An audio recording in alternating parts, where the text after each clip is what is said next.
Praise the Lord. The best wishes to you and your family members in the name of God. దేవుని నామమునకు మహిమ కలుగును గాక. దేవుని నామం పేరిట మీకును మీ కుటుంబ సభ్యులందరికీ శుభాభివందనములు.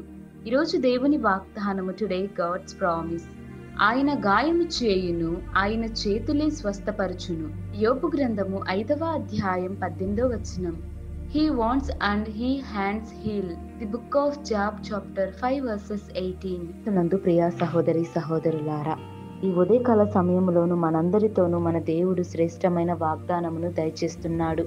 అదేమిటి అంటే, ఆయన గాయము చేయును, ఆయన చేతులే స్వస్థపరచును అని దేవుడు వాక్య భాగం ద్వారా సెలవిస్తున్నాడు. చూడండి ప్రియా సహోదరి సహోదరులారా, కొన్ని సందర్భాలలో దేవుడు మనలను గాయపరుస్తూ ఉంటాడు. అనేక రకాల పరిస్థితులను మన జీవితాలలోనికి నడిపిస్తాడు. ఎందుకు అంటే, మనకు బుద్ధి రావడం కోసం, మనము మారు మనసు కలిగి ఉండడం కోసం దేవుడు ఎంతగానో ఆశపడుతూ ఉన్నాడండి. మన జీవితాలలోను, మన కుటుంబాలలోను అనారోగ్య పరిస్థితులైనప్పటికీ కష్టాలు నష్టాలు సంభవించినా కూడా మనము ధైర్యం కలిగి జీవించాలి. ఎందుకంటే దేవుడు మన జీవితాలలోనికి పడ్డాయి కాబట్టి. ఇక నుంచైనా మారు మనసును కలిగి దేవుని యొక్క పాదాల చెంత సాగిలపడి కన్నీటిని విడిచుచు క్షమాపణలను కోరాలండి. ఎందుకంటే గాయము చేయువాడు ఆయనే, స్వస్థపరచు యెహోవాను కూడా ఆయనే కాబట్టి. ఇందును బట్టి మనమందరమును యెహోవాకు ప్రార్థనలు చేయాలి. ఆయన యందు విశ్వాసాన్ని కోల్పోకుండా ఆయన తట్టు తిరగాలి. మనం ఆయన మీద ఆధారపడి జీవించినట్లయితే దేవుడు మనందరినీ బహుగా ఆశీర్వదిస్తాడు. మనము దేవుడిని మరువకూడదు. మన చింత యావత్తు ఆయన మీద వేయుడి అని వాక్య భాగం సెలవిస్తుంది కదా. అందును బట్టి నీవు నేను మనమందరము మన ప్రభువైన యేసుక్రీస్తుకు మన ప్రార్థనా విన్నపములు తెలియపరచుకుందాము. ప్రార్థన. మహాపరిశుద్ధుడవైన మా యేసయ్య, నీకు వందనములు, స్తోత్రములు దేవా.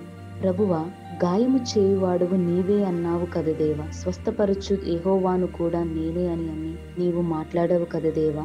ప్రభువా, నీకు మొర్ర పెడుతున్నాము దేవా, మాకు సహాయము దయచేయండి. మా గాయాలను స్వస్థపరచండి, మా పరిస్థితులను మార్చండి, ఆ యొక్క స్థితిగతులను, మా కష్టాలను నష్టాలను వాటన్నిటిని తొలగించండి. ప్రభువా, నీ నామాన్ని ఎరిగిన వారము దేవా, నిన్నే ఆరాధించుకునే ధన్యతను మాకు దయచేయండి. అట్టి నీ జ్ఞానాన్ని, అట్టి నీ కృపను, మాకు మంచి బుద్ధిని అనుగ్రహించండి. ప్రభువా, మా జీవితాలలో నీ యొక్క రక్షణ భాగ్యమును మా అందరికి దయచేయమని, అట్టి నీ తోడు నీడని మాకు దయచేయమని, మంచి ఆరోగ్యమును అనుగ్రహించి దీవించి ఆశీర్వదించమని యేసు నామమున ప్రార్థిస్తున్నాను తండ్రి. ఆమేన్.